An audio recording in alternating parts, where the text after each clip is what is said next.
The court gave Veyla Oren to the Howling Trial because silence was easier to condemn than speech. She knelt inside the first howl circle, where noble children were usually brought at 7 years old to have their first wolf cry recorded in sacred stone. The chamber had been built for celebration. Moon banners hung between the arches. Silver bowls waited for milk and blood offerings. 7 black wolf stones stood in a ring, their carved jaws open toward the ceiling, as if waiting to catch the first sound of a young heir's beast. No child stood there today. Only Veyla, a mute kitchen servant with a silver collar around her throat, her wrists bound in front of her, and her little black slate placed on the floor between the stones, like evidence from a crime. The nobles had come dressed as if for a naming rite. Fur collars, moon pearls, white gloves, smiles hidden behind prayer hands. They enjoyed cruelty more when it wore tradition. When true wolf blood stood before the stones, they howled. When a false oath was spoken, they cracked. When nothing worthy lived in the body, they stayed silent. Everyone had already decided which answer Veyla would receive. High-voiced priestess Selmyra Cairn walked around the circle in a black gown threaded with silver runes. Her pale hair was braided beneath a veil of moonbeads, and every step she took made the beads whisper like tiny teeth. In one hand she carried the trial staff. In the other she held the chalk Veyla used to write. Yes. No. Mercy. Water. I did not steal. Small words. Temporary words. Words other people could erase with one sleeve. Selmyra lifted the chalk for the court to see. A girl who speaks in dust. Soft laughter moved through the rows. Veyla kept her eyes on the slate. If she looked at the nobles too long, her hands would shake, and if her hands shook, they would say guilt had finally found its way into her body. She had not been born silent. That memory lived in broken pieces. Her mother humming near a window. A warm hand over her mouth. Moonlight on a blade of white stone. A scream swallowed so completely that even the echo vanished. After that, no sound had ever escaped her throat. Her voice had vanished before her wolf could ever answer. So the temple named her Hollow, a servant with no wolf, and no voice worth hearing. Selmyra tapped the trial staff against Veyla's slate. The old chalk marks leapt up in a pale cloud, dusting Veyla's knees and the black floor like ash. The court laughed again, but quieter this time. There was ritual in the cruelty now. The servant Veyla Oren is brought before the Howling Trial, Selmyra declared, not for a first howl, but for correction. The voice temple records that she carries false wolf blood and has used temple pity to remain among true-born packs. False wolf blood, a charge clean enough to hide cruelty inside law. Veyla lifted her bound hands toward the slate by instinct. Selmyra slid it farther into the ring with the end of her staff. No writing today. If she has a voice, the stones will remember it. A discomfort moved through the nobles before anyone dared name it. The Howling Trial was not meant for servants, and it was certainly not meant to turn a child's lost silence into public proof of worthlessness. Then the doors opened. The wolves chained along the pillars went still first. Their ears flattened, their heads lowered. Only after that did the nobles turn. Alpha King Orvan Korr entered without crown or procession, dressed in black war armor and a dark mantle of winter wolf fur. He was tall, broad-shouldered, and severe enough that the candlelight seemed to shrink from him.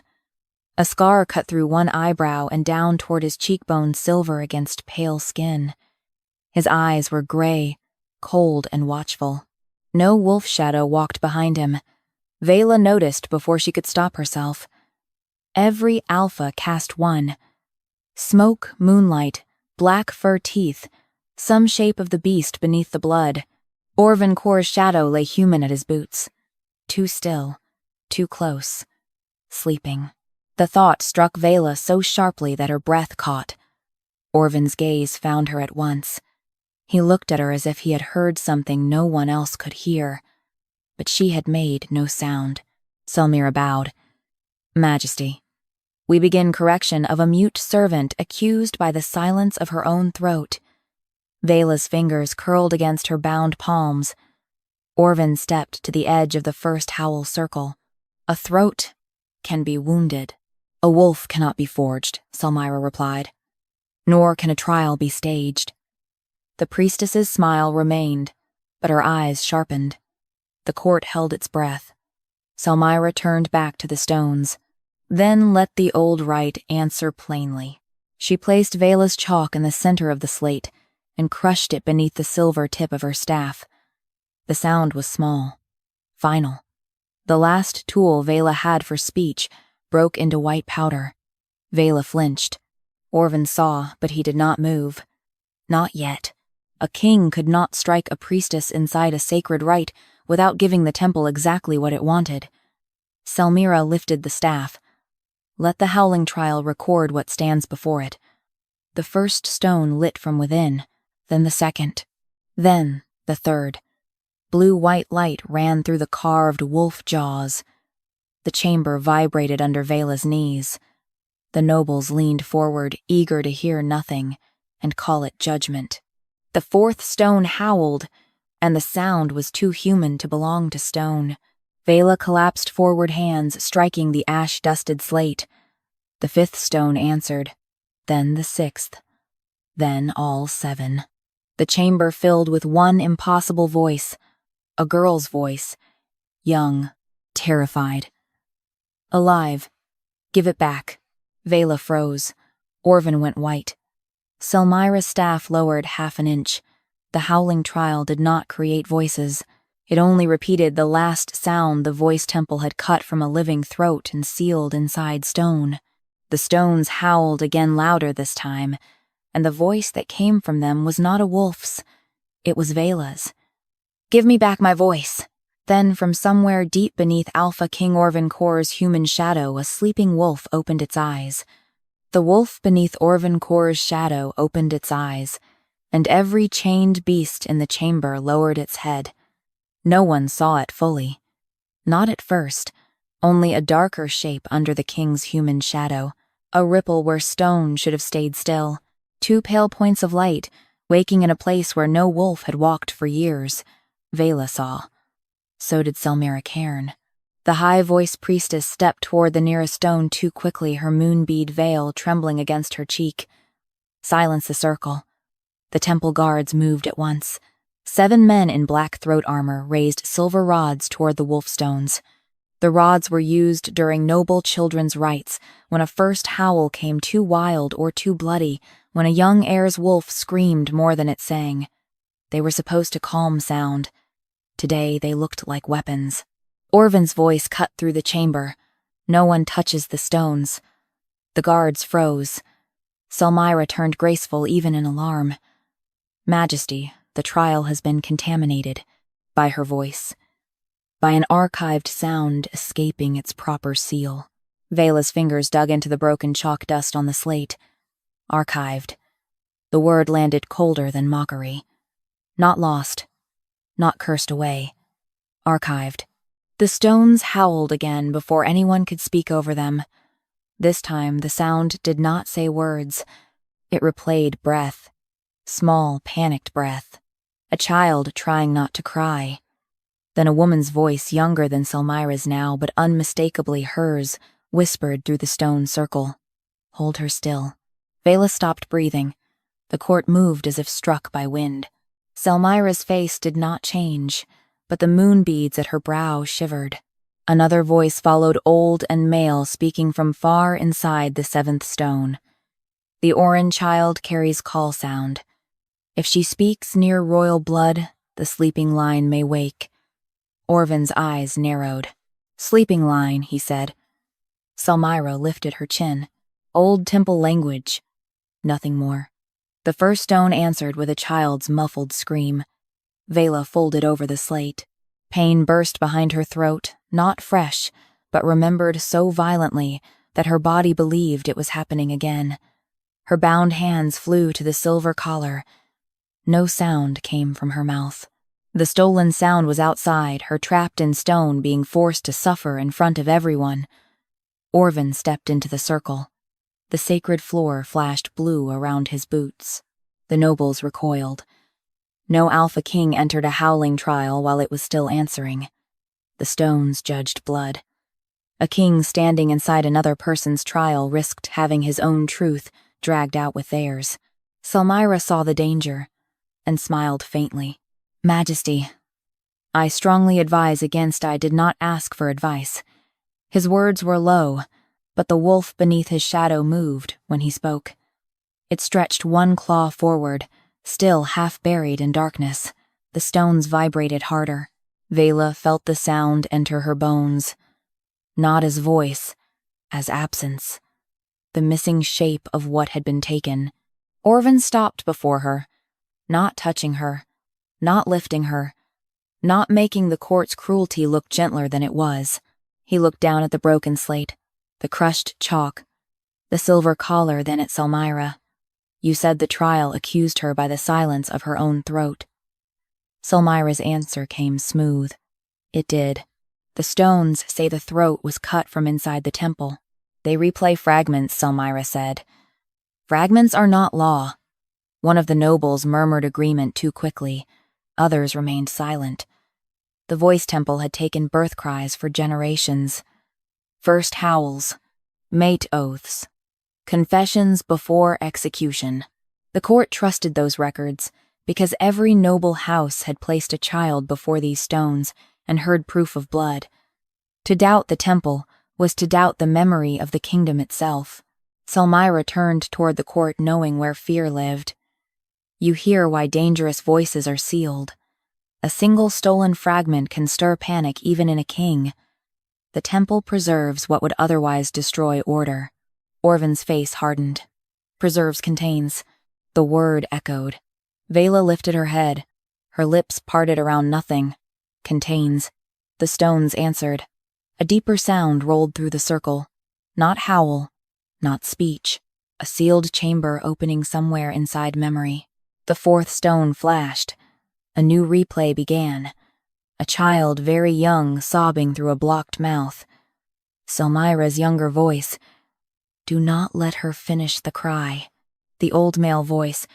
"If the call reaches him, the wolf will wake before the crown is ready." Another voice, frantic and female. Veyla's mother.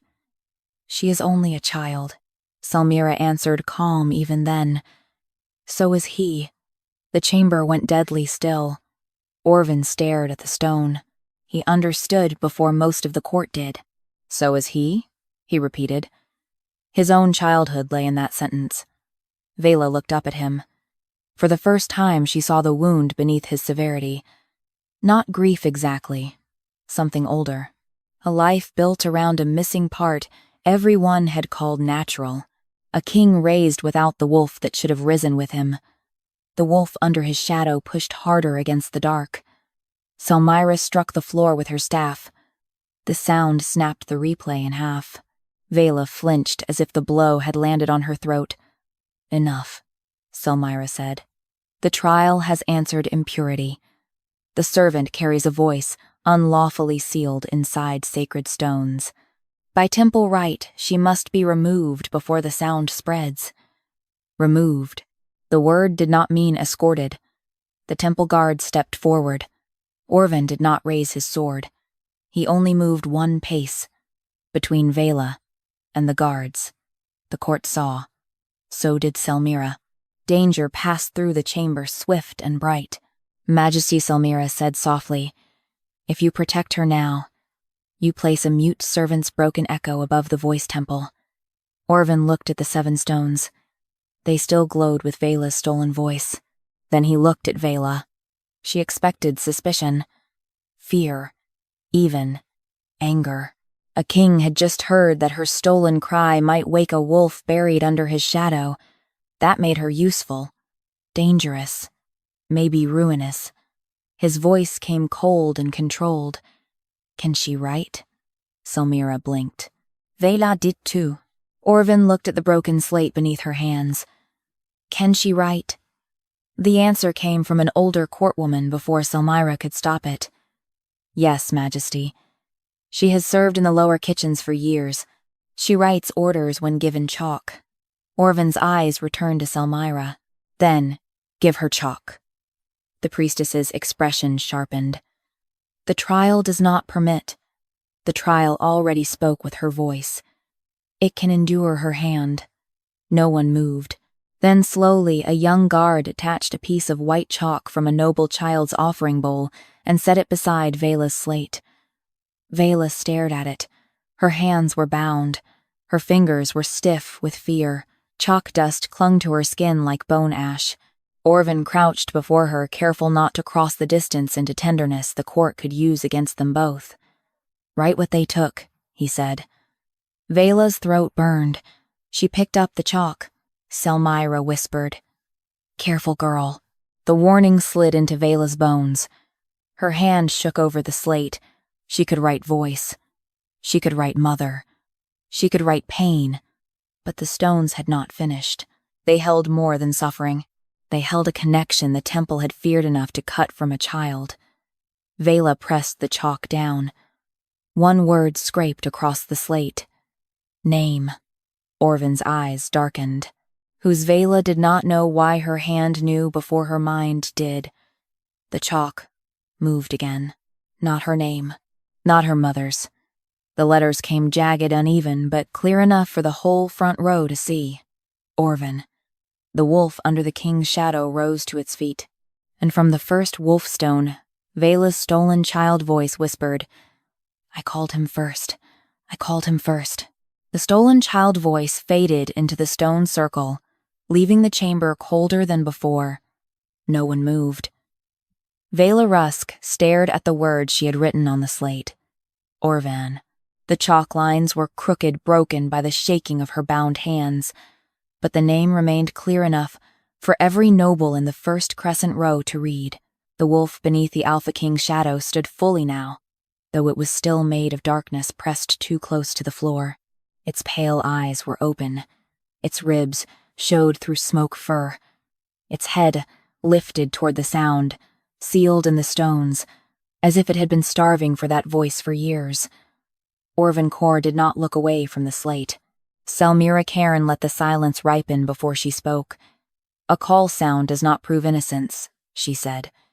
"It proves why the temple sealed her." The court seized on that sentence. Like drowning men finding ice, fear returned to familiar shape. Veyla felt it turn toward her. Not pity, not wonder, not outrage on her behalf. Fear. Selmyra walked slowly around the first howl circle, the moon beads at her veil whispering with each step. "You heard the record. The Orin." She stopped, corrected smoothly. The Rusk servant carried a forbidden call sound. Her voice reached toward royal blood before either child understood the danger. If that sound had been left free, it could have awakened an alpha wolf before the crown was stable, before oath, before control. Veyla's hand tightened around the chalk. Rusk. Even her corrected name sounded like something Selmyran, that was voice, was low. "You sealed. A child's voice to protect me. To protect the throne," Selmyra answered. "There is a difference." The wolf shadow behind him flexed one claw against the floor. The stone beneath it cracked in a thin white line. Selmyra saw. Her eyes gleamed not with fear now but proof. "Look at him, Majesty. One fragment of her stolen sound and your wolf claws at sacred stone. Is that innocence? Or is that the very danger we buried?" The nobles whispered. Veyla looked at Orvan's shadow. The wolf was awake, but not calm. Its body trembled with hunger and pain like a beast dragged from a grave too early. If it lunged, Selmyra would win. If Orvan lost control before the court, the temple could claim it had always been right. Orvan knew it too. His jaw hardened, but he did not draw his sword. "What exactly is voice stone blood?" he asked. The question struck Veyla more sharply than the word dangerous. Selmyra smiled faintly. "Not a noble gift, not a healer's art. Voice stone blood was bred in the old temple ages to carry sounds that ordinary throats could not survive. Dying oaths, wolf madness, curse cries, royal death commands. Useful when leashed, catastrophic when left to choose its own master. Veyla lowered her eyes. Leashed. Her silver collar suddenly felt heavier. Orvan's gaze moved to it. Selmira followed the glance. The collar protects her as much as us. That lie was too clean, Veyla wrote, before courage could desert her. No. The chalk scraped loud in the chamber. Every head turned. Selmira's expression cooled. Orvan looked at the slate, then at Veyla. No, Veyla swallowed against the useless pain in her throat, and wrote again. It hurts. The words were small, plain. Nothing like a royal confession or a sacred record, yet they changed the room more than any howl. A kitchen servant did not usually get to name pain in front of nobles. Pain was supposed to be visible only when it taught obedience. Orvan crouched, still not touching her. The collar hurts now. Veyla shook her head, then nodded, then pressed the chalk down harder. Always. Something in Orvan's face went still. Selmira moved at once. A restrained vessel often mistakes containment for pain. Veyla wrote over her own shaking. Not vessel. The wolf stones pulsed. The stolen voice inside them whispered very softly, as if answering the chalk. Not vessel. The court heard. Selmira's eyes flashed. Orvan stood. Remove the collar. No. The word cracked through the chamber like a struck bell. Selmira no longer sounded like a priestess correcting a rite. She sounded like a woman with both hands on the edge of a locked door. Orvan turned fully toward her. You refuse your king. I refuse to loose a royal danger in a sacred hall. The wolf behind Orvan rose higher. This time the whole court saw its outline. Gasps broke across the crescent rows. Some nobles stepped back. Others stared with hunger, already imagining a king restored a temple. Exposed a servant transformed into a weapon they might claim if they moved cleverly enough. Veyla saw that too. A different fear moved through her. If the collar came off, and her voice returned all at once, would the wolf wake fully? Would Orvan look at her as a cure instead of a person? Would the court trade one leash for another? She wrote quickly. Wait. Orvan looked down. Veyla forced the chalk through the dust. Not here. The wolf shadows stilled. Orvan understood enough to stop. Selmira saw enough to press. How touching, she said. The mute servant fears her own voice. Even she knows what she carries. Veyla's hands trembled. She hated that Selmira could make caution sound like guilt. Orvan stepped between Selmira and the slate blocking the priestess's view. It was a small protection, but in the circle, it looked enormous. Where then, he asked Veyla. Her pulse hammered. The stones still held pieces of her voice. The temple held more. She felt that now not as knowledge, but as absence tugging toward some deeper chamber beyond the trial hall. The Howling Trial had replayed the last sound cut from her throat, but a last sound meant there had been a first knife, a record, a storage place. She wrote one word. Archive. A murmur passed through the court. The voice archive was beneath the temple, sealed to all but priestesses and kings on death eve. Birth cries, war howls, mate oaths, treason, confessions. Every sound the kingdom trusted had been kept there for generations. Selmira's face became unreadable. Orvan looked at her. Open it. Impossible. Unwise is not impossible. The archive contains voices that can start wars. Then it should not fear one servant's. Selmira's smile returned, thin as wire. You are assuming hers is the only stolen voice. The chamber fell silent. The words landed exactly where she meant them to. If Veyla was not the only one, then the temple's crime was larger. And so was the danger. Selmira lifted her staff. Open the archive in anger, Majesty, and every sealed voice may answer at once. Your sleeping wolf will not wake into loyalty. It will wake into a storm. Orvan said nothing. For the first time since entering the circle, uncertainty crossed his face. Not weakness, but the burden of a king who knew one wrong command could break more than his own life. Veyla looked at him, then at the stones, then at the court, waiting to see whether she would become disaster. She wiped part of the slate clean with her sleeve. Then she wrote carefully, one voice first. Orvan read it. Selmyra did too. The priestess's eyes narrowed. Veyla added another line. Mine, the wolf stones answered with a low, aching hum. Not a howl. Recognition. Orvan looked at Selmyra. You will take us to the archive. You will open only the seal holding Veyla Rusk's voice. If anything else wakes, it will be because you lied about where you put it. Selmyra bowed her head. Her obedience was too smooth, as my king commands. Veyla did not believe her. Neither did Orvan. But the temple guards opened the rear doors, and a stair of white stone descended beneath the Howling Trial, lit by rows of small silver lamps, shaped like open mouths. As Veyla rose unsteadily, the stones whispered behind her in her stolen child voice one last time. Do not let her cut it again. Then every lamp on the stair went dark. Darkness did not silence the stair. It made every breath sound guilty. Veyla Rusk stood at the top of the white stone steps with her broken slate pressed to her chest, and Alpha King Orvan Korr only a pace behind her. Below the voice, Archive waited without light. The small silver lamps shaped like open mouths had gone black one after another, leaving only the blue glow from the Howling Trial behind them and the low hum of 7 wolf stones at their backs. Selmyra Cairn did not seem troubled. That troubled Veyla most. The high-voiced priestess lifted her staff and tapped the first step. Silver runes woke beneath the stone, thin as veins under skin. The Archive does not welcome fear, she said. It hears too much of it. Orvan's voice was cold.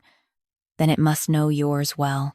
A few nobles behind them drew sharp breaths. Selmyra smiled without turning. Majesty, fear is why kingdoms survive. Reckless mercy is why they fall. Veyla lowered her eyes to the slate. One voice first. Mine. The chalk words looked small against the dark stair, but she held them like a knife. No one had taught her how to use. Orvan saw her grip tightening. Can you walk? She nodded. It was not entirely true. Her knees still shook from the trial. Her throat burned beneath the collar. The stones had spoken with her stolen voice, and the sound had left a hollow ache through her body, as if someone had opened a locked room inside her and refused to give back the key. But she could walk. A servant who could not speak learned early to move before anyone decided to drag her. They descended. The air changed with every step.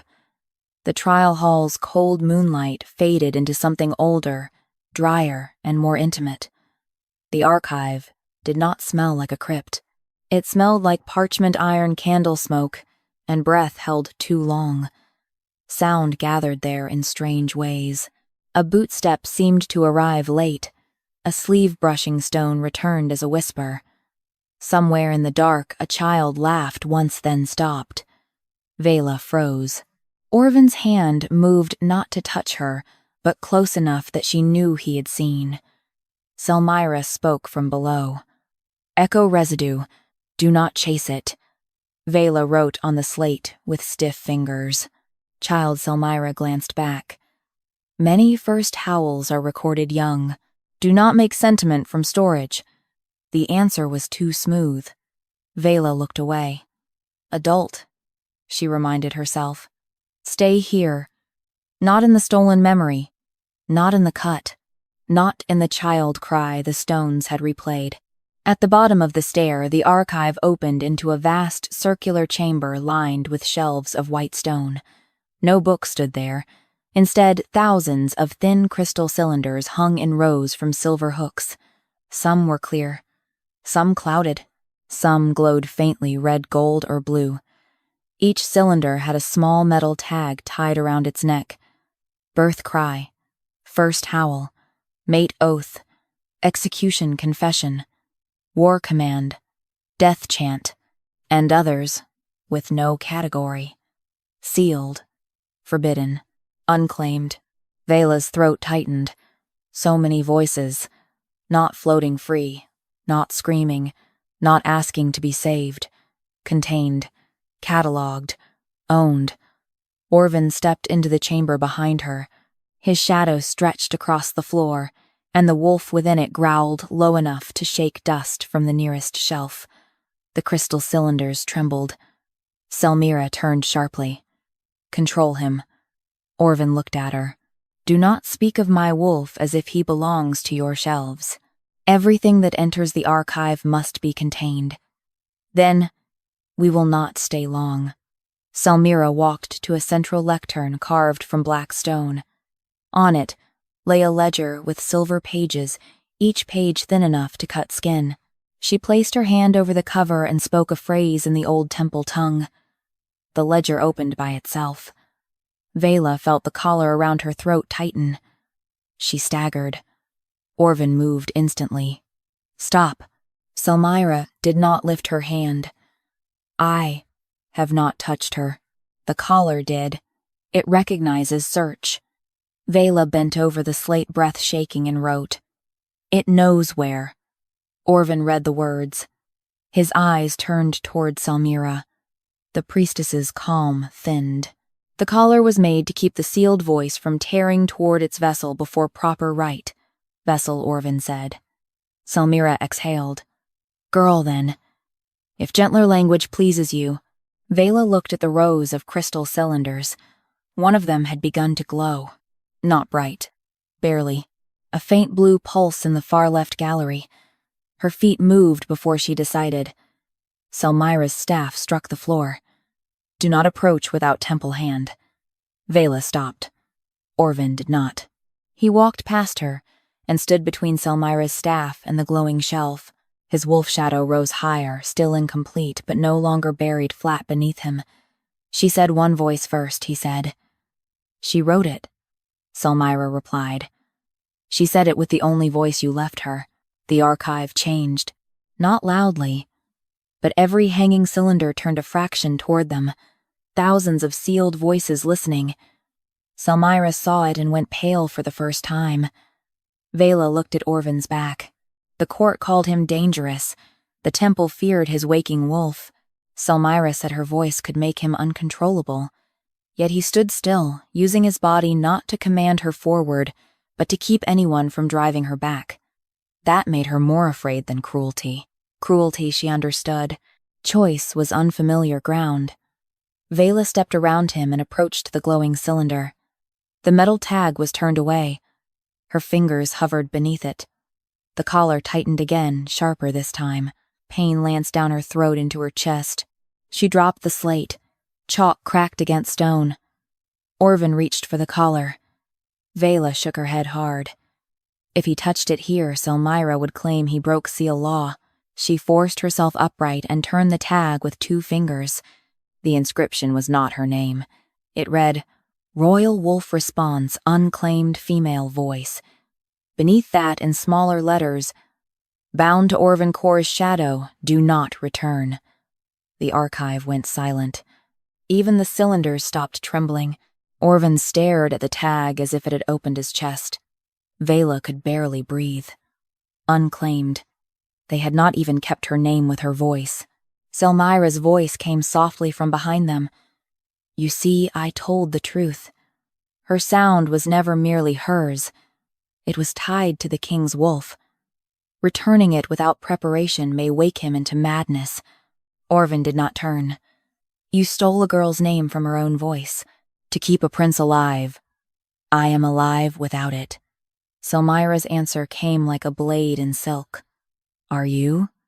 The question struck harder than accusation. Orvan's wolf shadow flickered.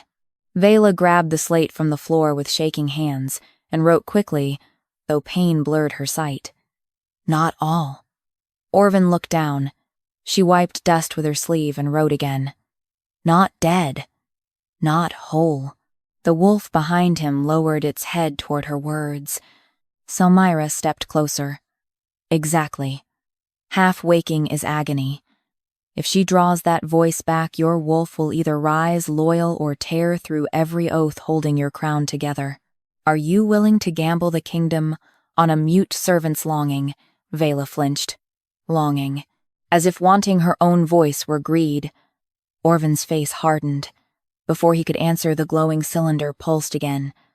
This time it spoke. Not the child's plea from the trial. A woman's voice, older now. Veyla's voice as it might have become. Quiet, hoarse, furious. If I wake him, he must choose. The cylinder cracked from top to bottom, and Orvan's sleeping wolf stepped fully out of his shadow.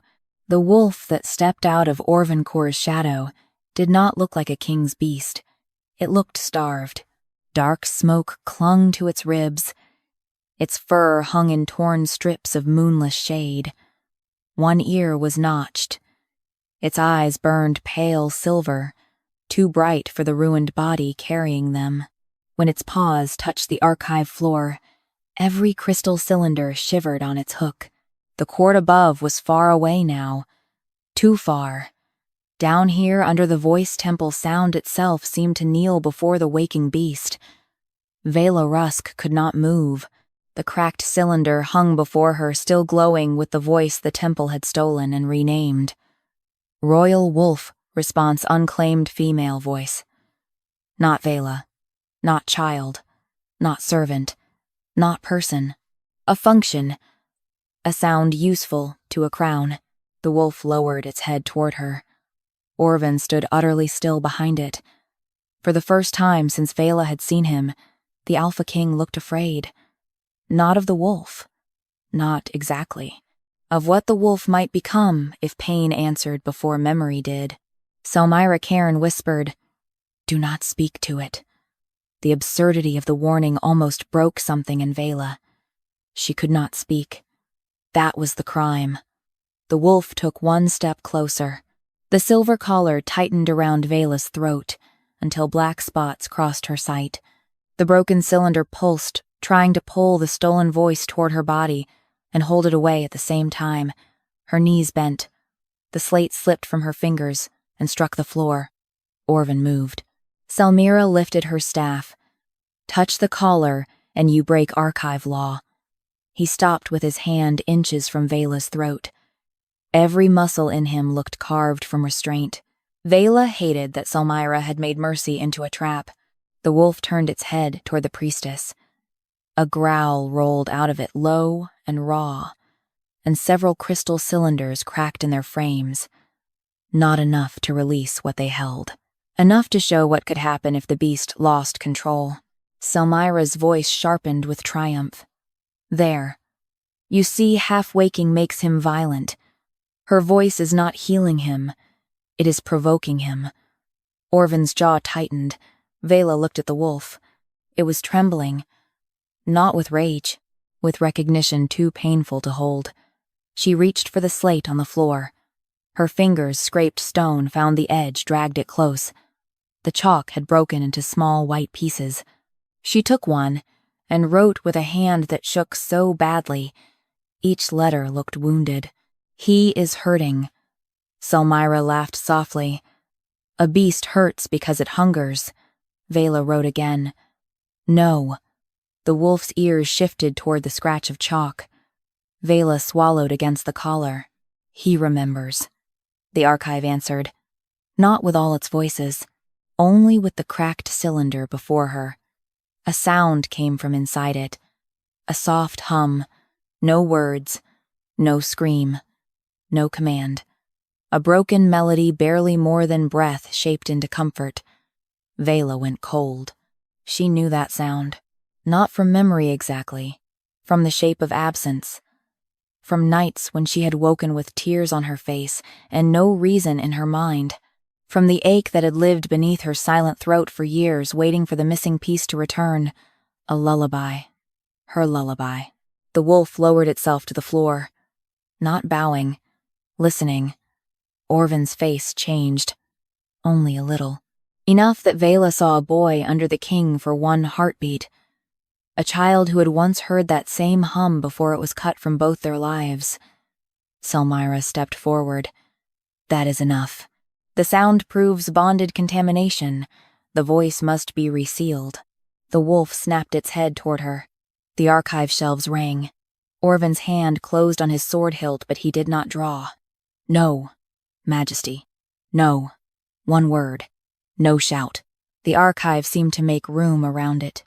Selmyra's expression hardened. Then choose openly. The crown or the vessel?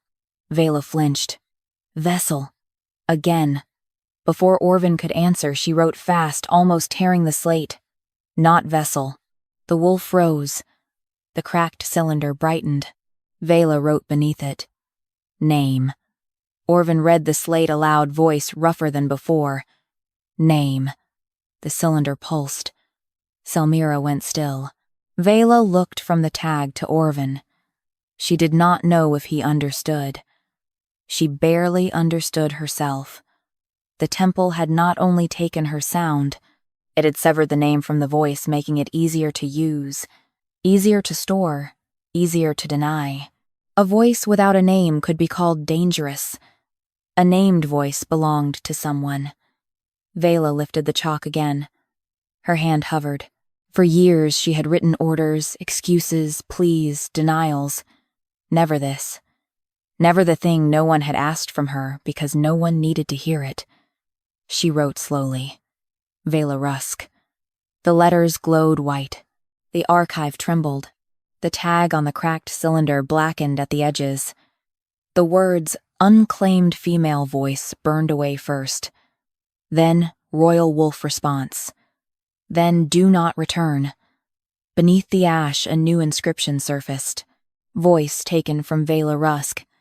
Bound without oath. Selmyra's staff struck the floor. The collar around Veyla's throat closed hard. Pain exploded through her. She fell. Orvan caught her before her head hit stone. This time he touched her. Law or no law? The archive roared. 1,000 cylinders swung on their hooks. The wolf lunged between Orvan and Selmyra, teeth bared. But Orvan's voice cut through the sound. Hold. The wolf stopped. Barely. Its claws carved black lines into the white floor. Veyla lay against Orvan's arm, shaking one hand at the collar. She could feel her stolen voice pressing from the broken cylinder toward her throat, but the collar held it back like a locked gate. Selmyra lifted her staff again. She renamed a sealed royal sound without priestly witness, by archive law that is theft.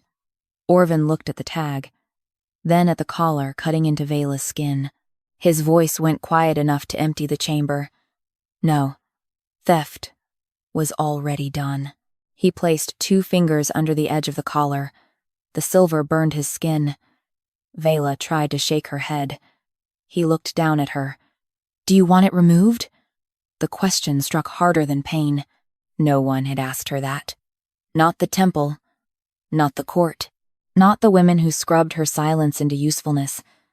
Not even kindness had ever thought to ask whether she wanted the risk that came with return. Her hand shook as she reached for the slate. Orvan held her steady, but did not guide the chalk. She wrote one word. Yes. Selmyra screamed majesty.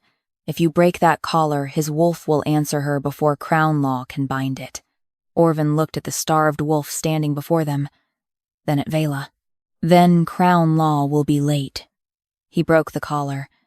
Silver shattered across the archive floor. The cracked cylinder burst open. Veyla's stolen voice flew into her throat like winter lightning. She arched in Orvan's arms, mouth open, pain and sound, tearing through her for the first time in years. The first thing she heard from herself was not a scream. It was a name. Orvan. The Alpha King's wolf threw back its head and howled. The howl shook the voice archive until dust fell from every sealed cylinder. It was not clean. It was not triumphant.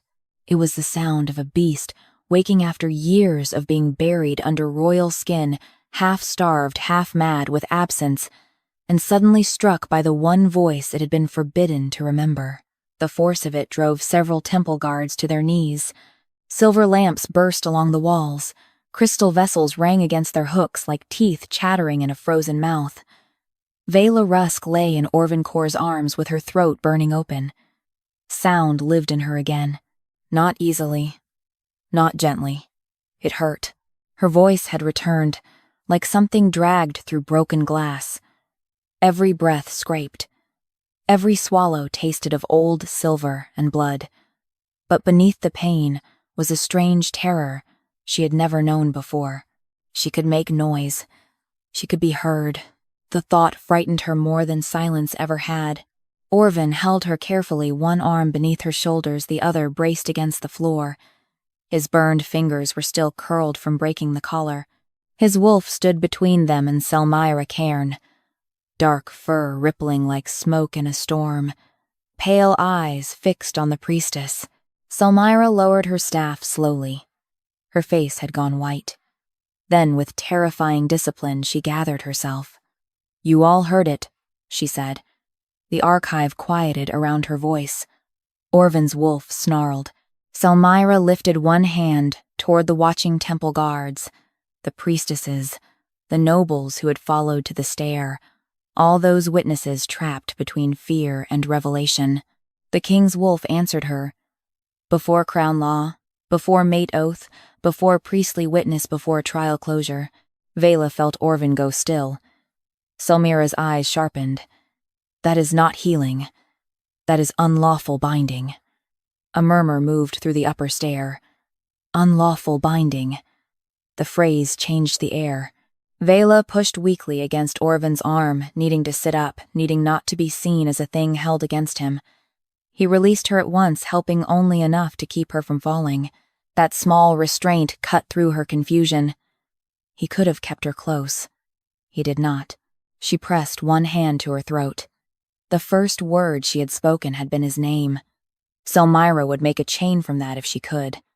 Veyla reached for the slate, but her fingers stopped. She did not need it now.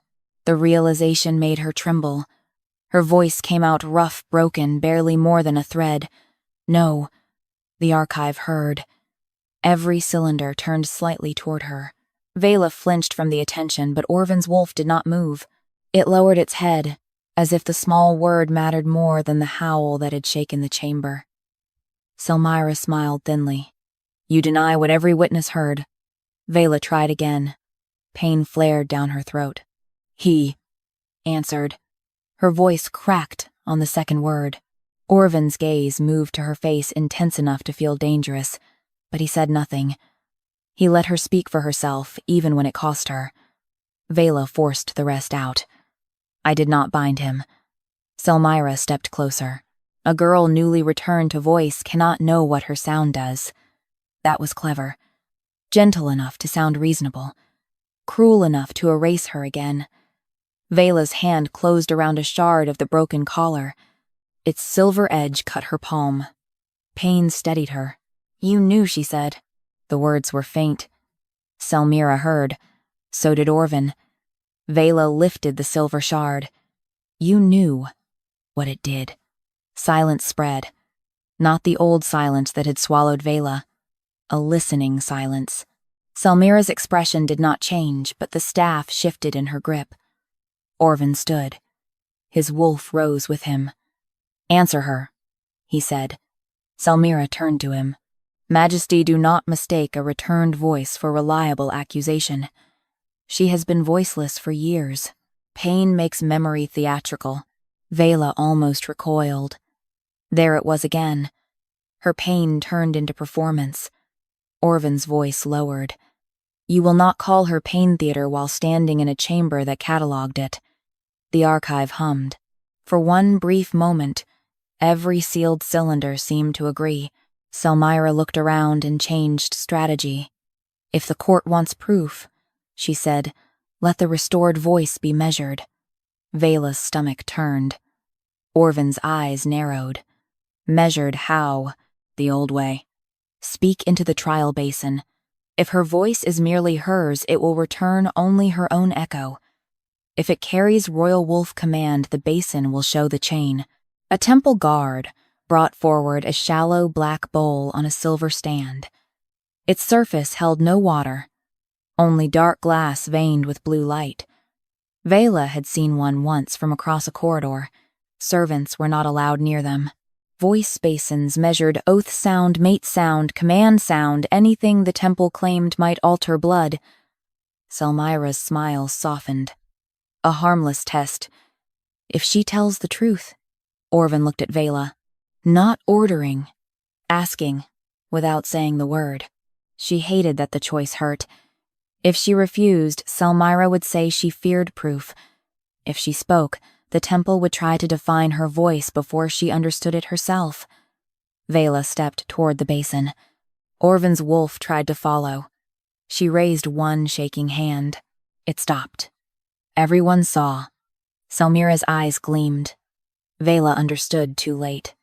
Even refusal could look like command. She leaned over the basin throat, raw palm bleeding around the collar shard. Selmyra whispered, "Say his name again." Veyla looked into the dark glass. Her reflection stared back, pale, bruised, newly voiced, terrified of becoming a weapon because someone else had named her one, so she did not say Orvan. She said her own name. Veyla Rusk. The basin turned white. No chain appeared. No mate mark. No royal command. Only hundreds of thin silver lines rising beneath the glass, all tangled around one black cut through the center. Selmyra's smile faded.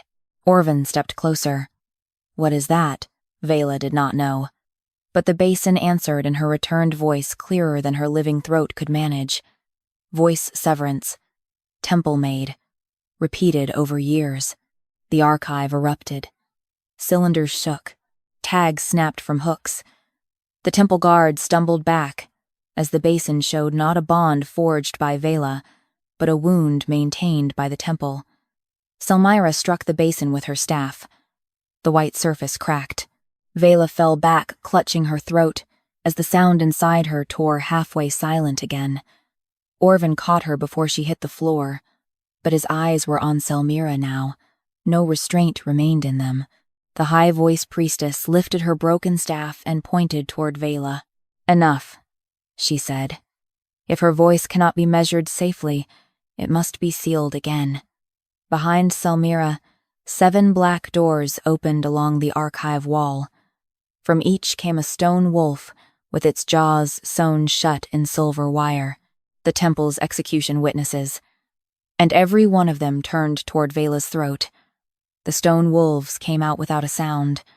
That was what made them worse than living beasts. They stepped from the 7 black doors with silver wire sewn through their carved jaws, each body shaped from old trial stone and temple ash. Their eyes were hollow blue. Their paws left no mark on the archive floor. Along their flanks, names had been carved and scratched away so many times that only scars of letters remained. Execution witnesses. Veyla Rusk had heard kitchen women whisper about them when they thought she could not understand. Temple wolves that did not kill bodies first. They killed sounds. They stood beside condemned throats and listened until the last cry had been measured, cut, and stored. Now they were listening to her. Her returned voice fluttered in her throat like a wounded bird. Orvan Korr shifted in front of her, one arm still around her shoulders. His own wolf crouched low between them and the stone pack. The king's beast looked ready to tear the archive apart, but its ribs still showed. It was awake, not healed. Powerful, not steady. Selmyra Cairn knew the difference. "Do you see now?" She called to the witnesses on the stair, and the temple guards pressed against the shelves. One returned.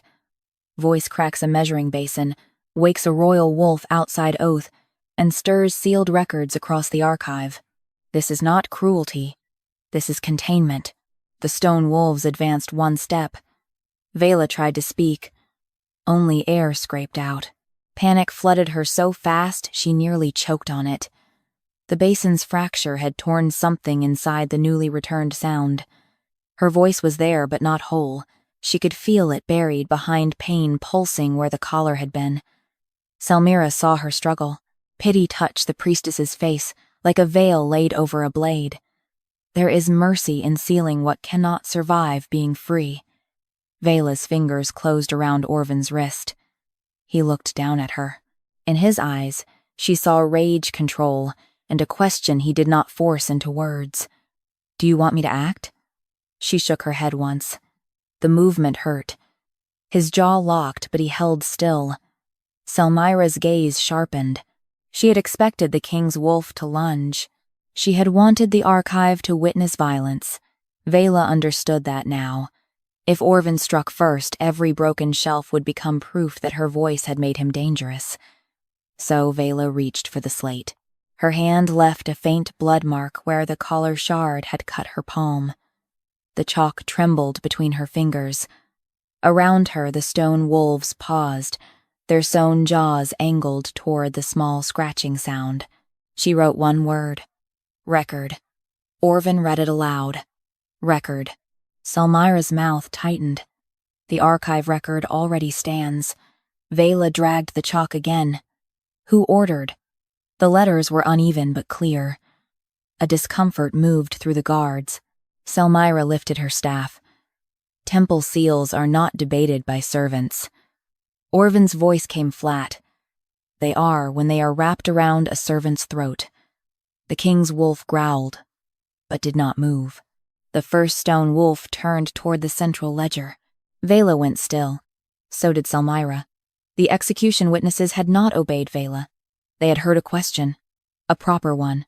Archive law did not require kindness, but it required record. Every sealed sound had an order, a hand, a reason. The central silver ledger opened by itself. Pages whispered in the dark. Selmyra moved toward it. Orvan's sword came free with a quiet scrape. Stay where you are. The priestess froze. The ledger pages stopped on a black entry. Veyla could not read it from the floor.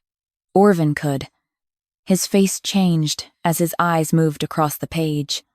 What does it say? Selmyra asked softly, as if she did not know. Orvan did not look at her. Voice extraction approved under emergency royal protection. Selmyra inclined her head. As I said. He continued reading.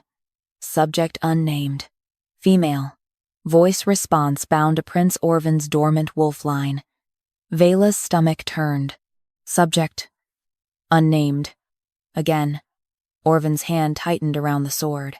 Authorizing witness, high-voice priestess Selmyra Cairn. The court above stirred. Selmyra did not blink. Temple authority was sufficient. Orvan's eyes moved lower, then stopped. His wolf lifted its head. Veyla felt the change before she saw it. What else? She tried to ask, but the words broke in her throat. Orvan heard the attempt. The pain in his face deepened, but he kept reading. Second witness required by law, he said. Royal blood witness listed. The archive seemed to inhale. Selmyra's staff dipped. Only a fraction. Orvan looked up at her. There was a second witness. Selmyra smiled, but it no longer reached her eyes. Many seals require ceremonial names, whose the ledger answered, before she did. A small silver bell above the page rang once. Then a voice came from the open record. Older than Selmyra. Male. Commanding. Seal the girl. Let the prince sleep until he can be crowned without the beast. Orvan went utterly still. Veyla watched the color drain from his face. He knew that voice. Every noble on the stair knew it too, because old royal commands were taught in winter schools, repeated in feast halls, carved beneath statues. King Orvan Korr, Orvan's father. The stone wolves lowered their heads. Not to Veyla. To the record. Selmyra saw the court's horror and struck, while it was still uncertain. Yes, she said. Your father chose the kingdom over a dangerous awakening. Will you dishonor his rule? Because a servant wants what was lawfully taken. Orvan's wolf made a sound that was almost grief. Veyla looked at him and saw the wound split open. This was no longer only about her stolen voice. It was his childhood, his crown, his father's command, the reason his wolf had slept while he learned to rule with half a soul. Selmyra stepped closer to the stone wolves. The original order stands, unless overturned by royal blood and temple witness together. And I do not overturn it. The execution witnesses began moving again, toward Veyla. Orvan raised his sword, but Veyla pushed against his arm. Her voice failed. So she wrote, My voice. then beneath it my witness. Selmira laughed coldly. You cannot witness your own seal. The cracked cylinder above Veyla's shelf pulsed. Her returned voice, clearer from glass than from her throat, filled the archive. If I was unnamed, the seal was never complete. The ledger burst into white flame. The stone wolves stopped. Selmira's eyes widened. Veyla looked at Orvan, then at the burning record. Her living throat managed one broken word. Name. Orvan understood. He stepped to the ledger, cut his palm with the edge of his own sword, and pressed royal blood beside the old command. By crown blood, he said, voice shaking with fury held under law. I name the subject Veyla Rusk.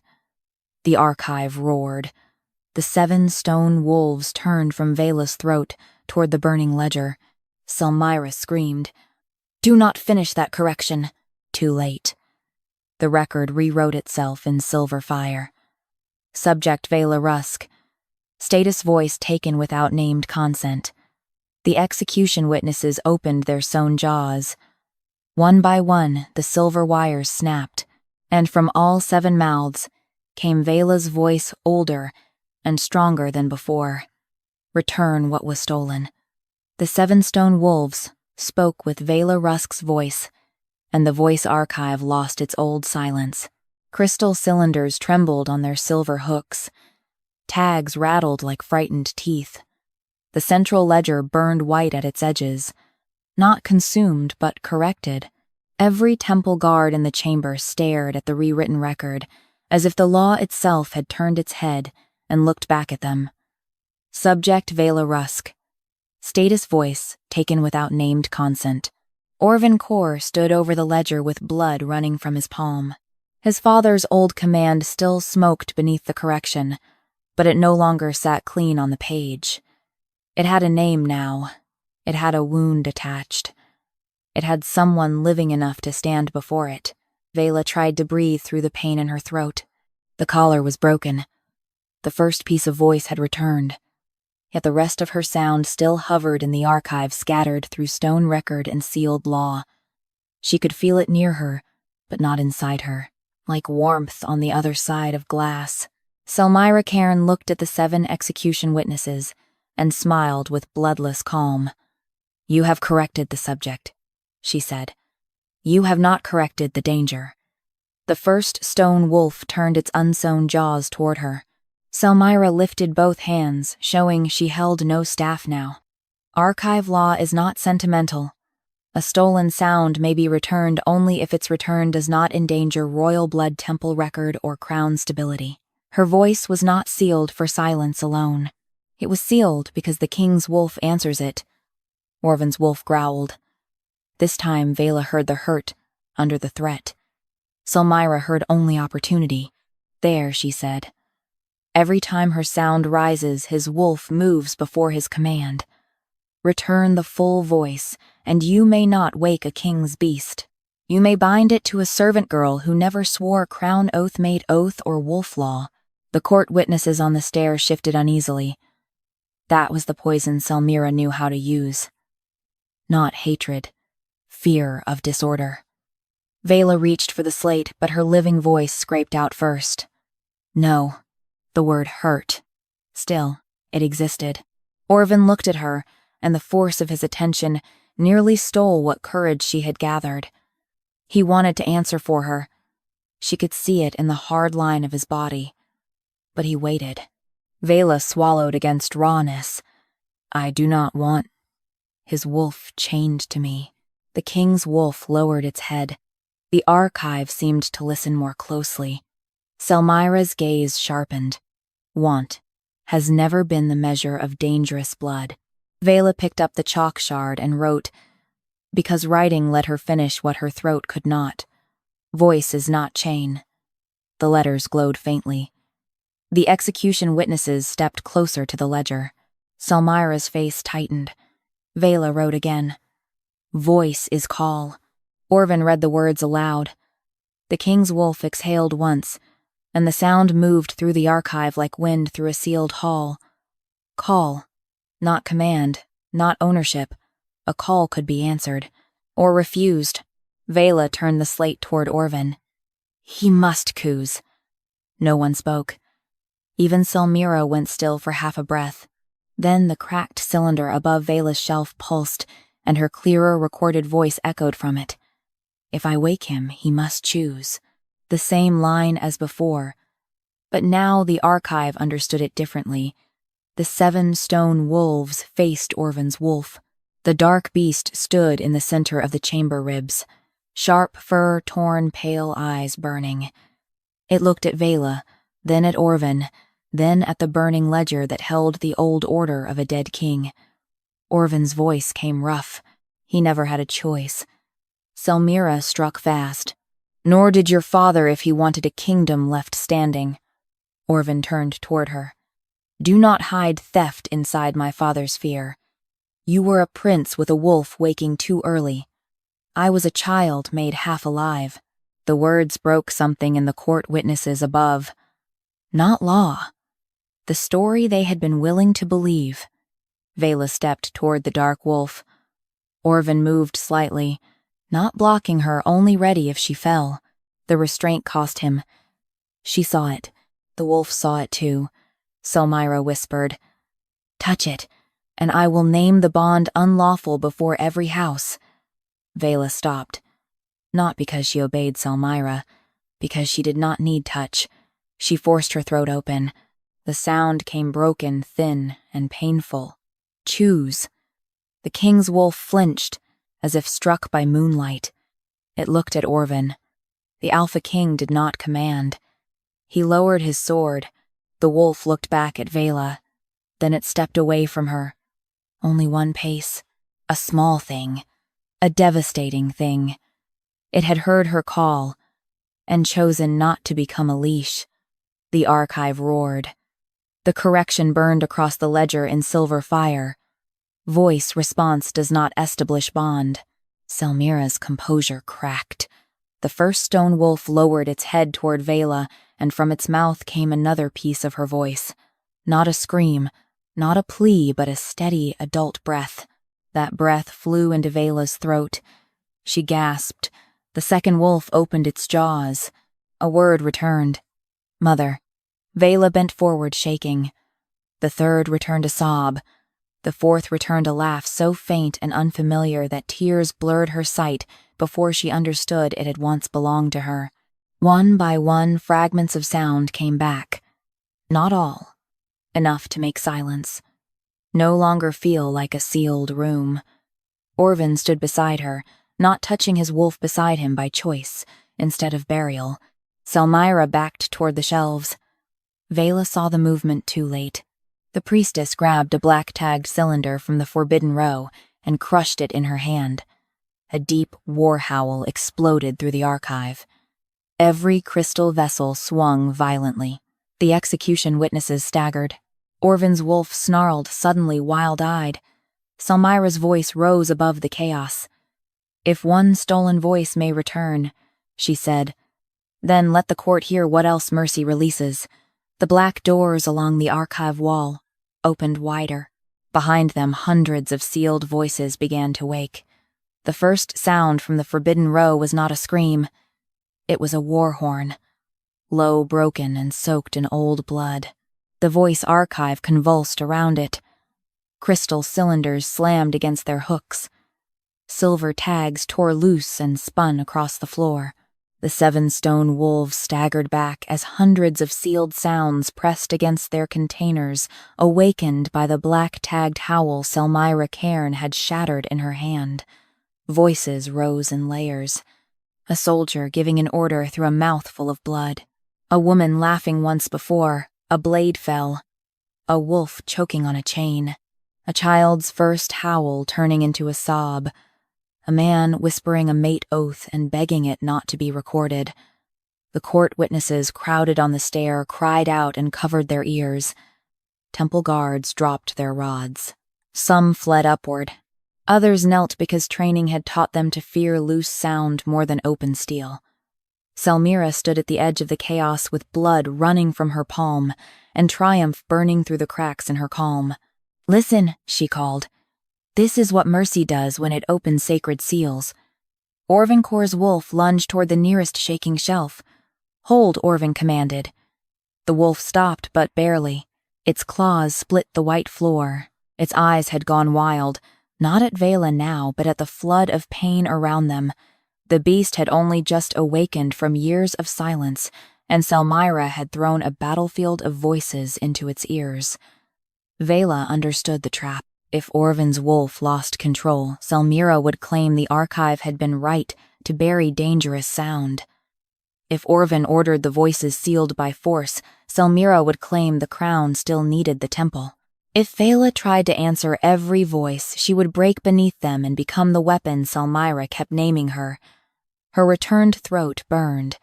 Fragments of her voice trembled inside her, incomplete and raw. She could speak now, but every word felt as if it had to climb through thorns. The chaos thickened. A cylinder burst near the upper shelves. A death chant spilled out, and 3 nobles on the stair began weeping without knowing why. Another vessel cracked. Releasing a command so sharp, 2 guards raised their blades against each other before Orvan barked down. They obeyed him. But the effort shook his wolf. Selmyra smiled. "You see, majesty sound rules blood before reason reaches it." Veyla bent for her slate. Orvan saw and shifted to cover her from the swinging glass. Veyla.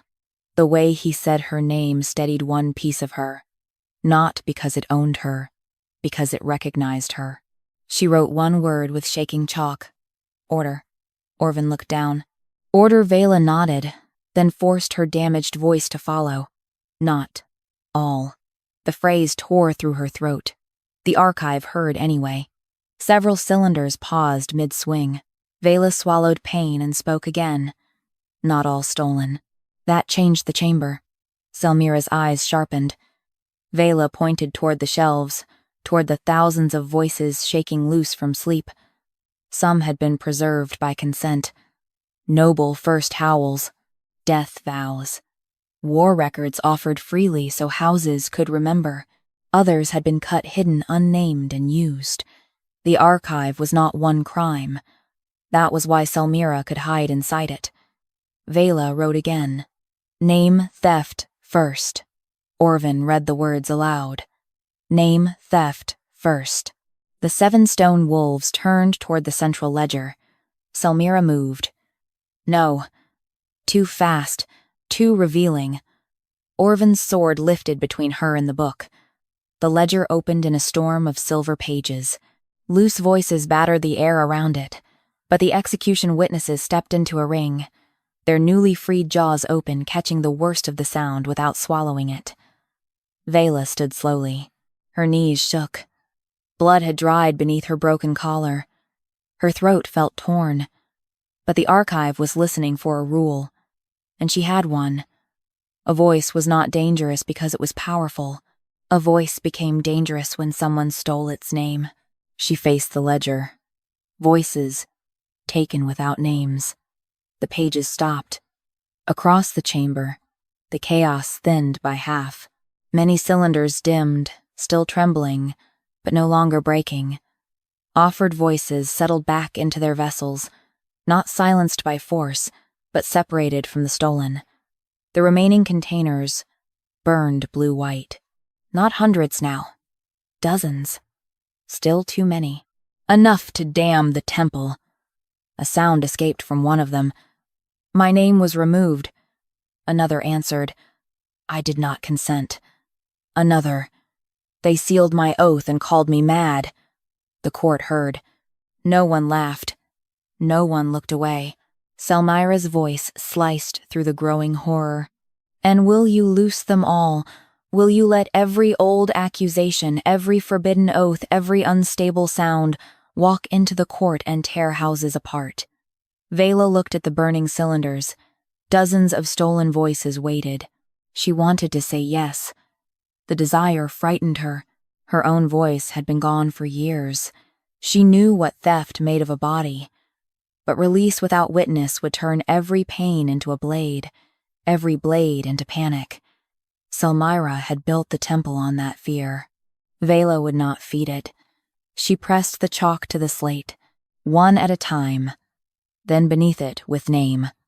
Orvan read it for the court. His voice carried up the stair and across the archive, one at a time, with name. The ledger accepted the rule. A silver line burned across its open page. Unnamed seals must be reviewed before release. The stone wolves lowered their heads. The stolen voices quieted. Not gone. Waiting. Selmyra stared at Veyla, as if seeing her clearly for the first time, not as a vessel, not as a danger, but as someone who could refuse both silence and chaos. That frightened her more. You think restraint makes you lawful, Selmyra said softly, but you forget one sound was never stored in the archive. Veyla went cold. Orvan's wolf turned its head. Selmyra lifted her bloodied hand to her own throat. Some voices, she whispered, must be carried by a living keeper. Orvan stepped toward her. Too late. Selmyra pressed 2 fingers beneath her jaw and opened her mouth. At first, nothing came out. Then Veyla heard herself. Not the child's plea, not the lullaby, not the broken return of her name. A final note, pure and sharp, hidden for years inside Selmyra's living throat. The true wake call. Orvan's wolf froze. Every stone wolf froze. Every cylinder in the archive went dark. Selmyra smiled through the stolen sound. If she wants her whole voice, the priestess said, with Veyla's note still shining behind the words, she must take it from me. Then the true wake call struck Orvan's wolf like a command. The true wake call hit Orvan's wolf and drove it to its knees. The beast's claws tore into the white archive floor. Its pale eyes flared wide, no longer watching, no longer choosing, only burning under the force of a sound older than command and sharper than a blade. The stolen note shone behind Selmyra Cairn's teeth, pure and merciless, and every stone wolf in the chamber lowered its head, as if that sound had once been law. Orvan staggered, as if the blow had landed in his own chest. Veyla Rusk reached for him. Her voice broke before his name could leave her throat. Selmyra smiled, with Veyla's final sound still glowing in her mouth. There. This is why we sealed it. Not because the temple feared a servant girl, because her full voice can bring a king's wolf to heel. Orvan's wolf snarled and tried to rise. The wake call pressed harder. The beast collapsed again, shaking its smoke-dark ribs, bending under invisible weight. Selmyra lifted one bloodied hand toward the court witnesses on the stair. You see the danger now. A returned voice is not freedom. It is a weapon without oath. Veyla tasted blood. Part of her wanted to lunge. Part of her wanted to claw that note out of Selmyra's throat with her bare hands. That was what Selmyra wanted. If Veyla took the sound by force, the priestess would name her thief vessel Danger. If Orvan's wolf killed, the temple would claim every crime had been prevention. So Veyla did the hardest thing her voice had ever asked of her. She did not scream. She bent slowly and picked up the slate. The chalk trembled in her fingers as the wake call shook the chamber. She wrote one line large enough for Orvan the court and the execution witnesses to see. A stolen voice cannot be returned by theft. The archive went still around the words. Selmyra's eyes sharpened. Veyla forced her torn throat open. Witness. The word was rough, nearly broken. But it was hers. One of the stone wolves turned toward her, then another, then all 7. Their unsewn jaws opened, waiting. Veyla stepped toward Selmyra. Orvan's wolf scraped at the floor, trying to put itself between them despite the command crushing its body. Orvan caught the beast's mane with one burned hand, not to restrain it like a master, but to hold it through pain. Stay, he said. The wolf trembled, then stayed. Not because the wake call weakened, because Orvan asked. Veyla saw the choice happen. So did Selmyra. The priestess's smile thinned. Veyla faced her. You carry what is mine. Selmyra's voice softened into poison. Then take it. No. The small word moved through the archive like a door closing. Veyla lifted the slate. Release it by name. Selmyra laughed. You think I will obey you? No, Veyla whispered. She turned to the central ledger still burning with the corrected record. Archive law. The ledger opened. Pages flew until they reached the rewritten entry. Subject Veyla Rusk. Status voice taken without named consent. Beneath it, silver fire waited for completion. Orvan understood before Selmyra did. He stepped beside Veyla, blood still wet on his palm. By crown blood I witnessed the owner living. The 7 execution wolves lowered their heads.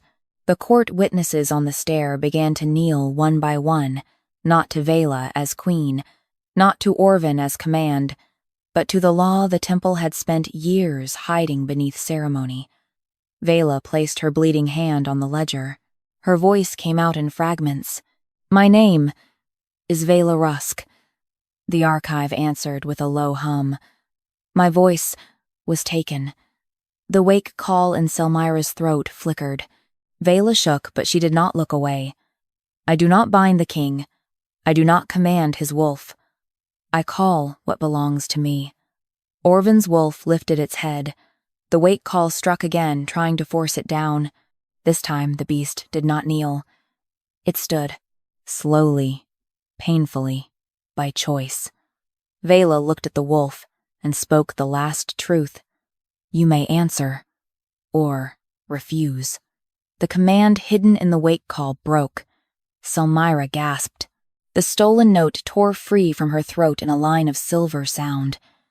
It crossed the archive like moonlight pulled through a wound passed between the 7 stone wolves, touched the burning ledger, and entered Veyla's mouth. She fell to her knees. Orvan caught her before she struck stone.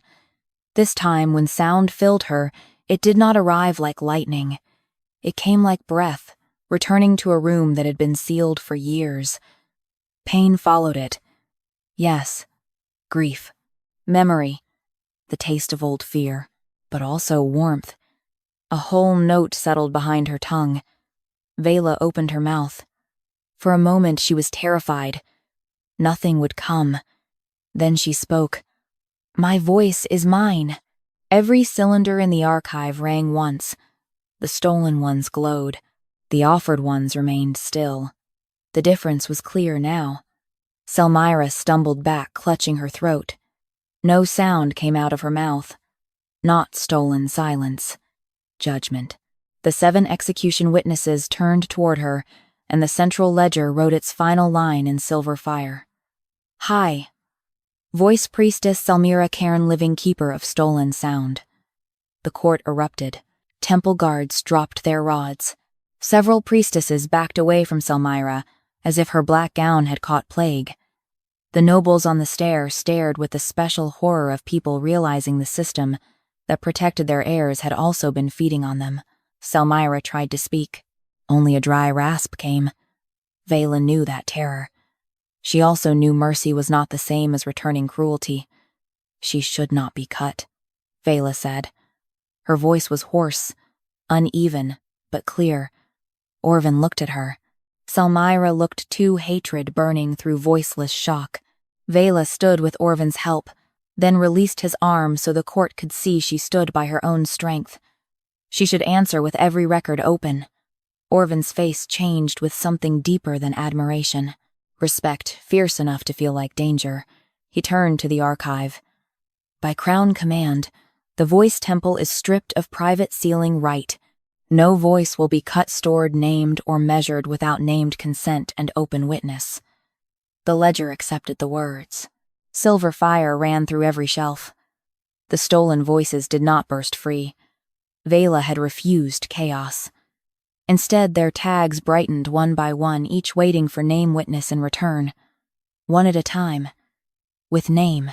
Selmyra Cairn was bound with the same silver rods her guards had carried, but Veyla ordered no collar placed on her throat. That refusal unsettled the court more than revenge would have. When they climbed back to the Howling Trial, dawn had entered the high windows. The 7 wolfstones stood quiet. Veyla's broken slate still lay in the center of the first howl circle chalk dust, scattered across it like ash. She looked at it for a long moment, then knelt and picked it up. Orvan stood beside her. His wolf shadow no longer lay flat at his feet.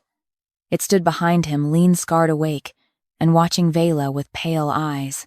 The court waited for the king to claim her as savior, mate, weapon, miracle. He did none of those things. He held out the broken piece of chalk. "You may still write," he said quietly, "when speaking costs too much." Veyla took it. Her throat tightened for a reason that had nothing to do with seals. "Thank you," she said. The words were small. The chamber heard them, as if they were a howl. Orvan lowered his head, not quite a bow but too close for the nobles to miss. "No one will take your voice again." Veyla looked at the wolf stones, then at the watching court, then at the archive doors below. "No," she said. The king's eyes met hers. "I will help them take theirs back." By sunset, the first howl circle had changed. Noble children were not brought to perform for blood pride. Servants, guards, widows, oath-broken soldiers, and frightened temple novices stood in lines with name tags in their hands, waiting not to be judged but to be heard. Veyla did not speak for them. She called their names, one by one. Orvan remained beside the circle silent, unless law was needed, dangerous, unless restraint was stronger. His wolf lay at his feet, awake and unchained. Each time Veyla's voice tired, the king set water near her hand and stepped back before anyone could mistake care for ownership. Late in the blue hour, when the last witness had gone, Veyla stood before the fourth stone, the one that had first howled with her stolen cry. She placed her palm against it. The stone did not howl. It listened. Veyla closed her eyes. For years, silence had been the shape of what was missing. Now silence became something else. A choice. Behind her, Orvan's wolf gave one low, steady breath. Not command. Not claim. Answer. Veyla opened her eyes and spoke into the quiet court. "My name is Veyla Rusk." The 7 wolf stones glowed softly. And this time, when they answered, they did not speak for her. They howled with her.